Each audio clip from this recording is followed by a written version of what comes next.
financials for the week of July 5th. Today's the holiday.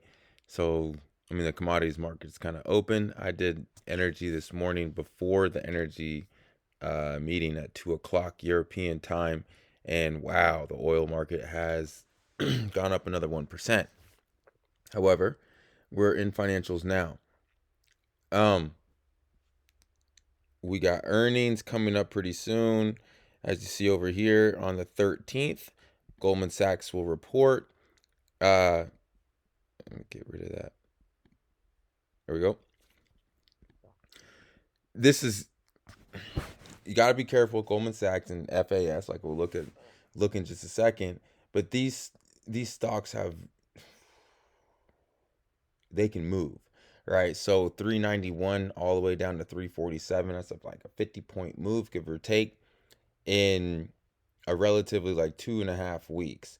Now we've caught some footing and we're headed on up with it reporting on what it is, with the 14th, the 13th. The 13th, look for it to kind of the implied volatility is going to rise up, right? It with the oil kind of going up as well. Goldman starting, if you've been tracking what's going on with oil and banks, they've both been having massive years or a massive year. So with oil popping like it has, I could be completely wrong, but they seem a little bit correlated. Look for like Goldman Sachs to at least attempt to take out the 395, but I don't see how they're not going to have good earnings. I'm premonition. I'm just guessing, so I could be completely wrong.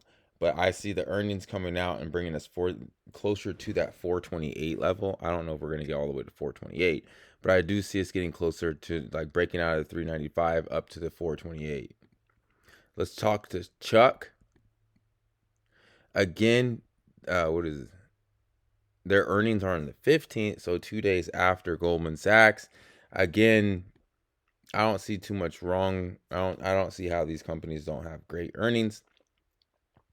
So I'm looking, and they're all relatively close to their highs. What, we're $3 out of the money right here, out of the high.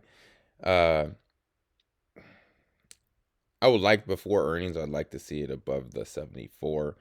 But if we're jiggling right around here, honestly, above the 74, looking for the 81. CME group. Where it's range bound, if you squeeze it together, look, it's straight up range bound.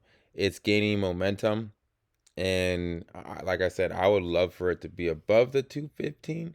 If it can get above the 215.92, then I would look for it as a long, headed up to the 220, to the 226, and eventually headed to the 234. A lot of fees with the CME group could come in, especially with the oil. Oil's probably trading more.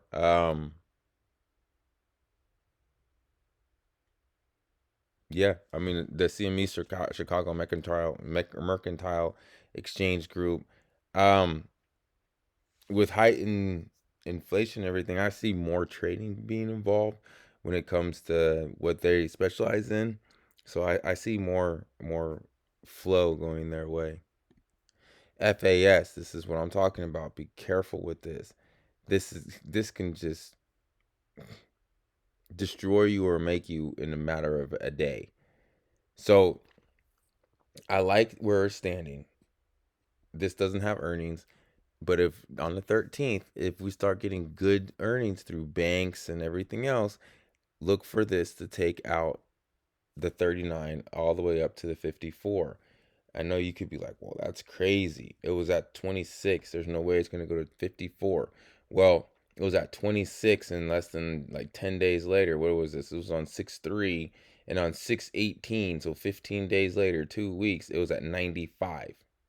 So it lost 30 points in 2 weeks. So if we can get where we were, it's very capable for this to gain 30 points. Bank of America, still not really my darling. It'd have to get above this 41.91. But again, we got earnings on the 14th. KKR has been doing its thing. We are wait for it to kind of get back to that 58. Let's see if it can hold that 58. If it holds that 58, then look for it to transition higher to the 62, 77. But again, it has a lot to do with, well, KKR has kind of been its own little pain in the butt, kind of its own little thing. I mean, we broke out on its own. From the May 7th high, we broke out on 623. Kind of when the market was kind of puking, KKR decided to just gain some momentum, gain steam. So what I've been seeing over the last little bit is KKR is kind of in its own little world doing its own little thing. NTRS, I would look for this thing to break back above that 123 10 mark. It just seems like it was a nasty flush, but I don't see anything wrong with it. Look for it to break out of, like, headed towards that, because we closed at 1643, which is above the 1658. It's just kind of like flushed everybody out. And then let's transition up to the 24. Blackstone Group, I mean, we just were at its high, what, about a week and a half ago. It needs to consolidate. I wouldn't be surprised if we kind of almost even go back down to the 92 to, or no, at least down to like probably right here. You know what, let's do this.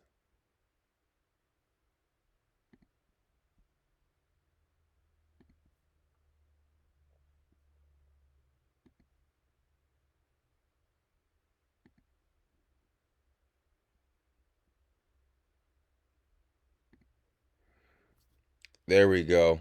Look at that. That shows us a lot more. So we're right at support at the 786 for the extension.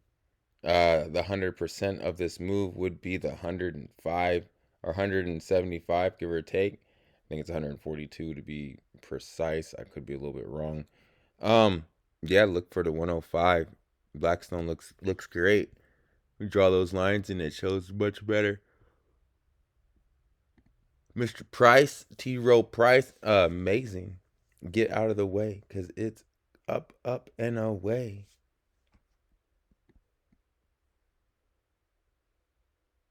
614. What is this? Well, they I guess they paid a double dividend. Not bad. Look at that. Yeah, I don't see anything wrong with TROW Price. We're getting close to that 209. I mean, we're 5 points away, but we're getting there. This looks just beautiful. It looks beautiful. Now be careful. We could run out of steam. But again, if the banks are doing their thing, um, then don't get in their way. Wait for the resistance. Feed the ducks right around the 209. Let's come back down and then let's do it again. BlackRock, we've been talking about, it's going to 926. We had a nasty dip when the whole market came down, but we are surpassed the highs. We just broke out on Friday. Looking for that 926 this upcoming week. Depending on the 14th, we have expiration. Not expiration, excuse me. We have earnings, which is all right next to the option expiration. That's very interesting. All right.